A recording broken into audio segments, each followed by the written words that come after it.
আমাদের আমরা যে ঘরে বউরা আছি সবাই এই নিত্যদিনে সকালবেলা উঠে ঘর দরজা পরিষ্কার করো, বিছানা পত্র পরিষ্কার করো, রান্না বান্না, মেয়ে স্কুলে গেছে, আমাদের বউরা নিত্যদিনে। তারপরও পুরুষ লোক কি বলে যে বউরা কোনোদিন ঘরে কাজ করে না, শুধু সারাক্ষণ খালি মোবাইল টিপে। কিন্তু যে যারা কাজ করে তারা বুঝে করে। সবার কাছে খালি একটাই কথা যে মেয়ে লোকরা ঘরে কোনো কাজ টাজ করে না।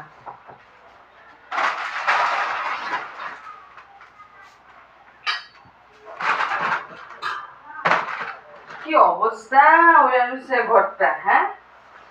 সকালবেলা ঘুম থেকে উঠতে সেরা মানে আর কিছু বলো, শুধু মেয়ের একটু স্কুলে টিফিন করে দিছি,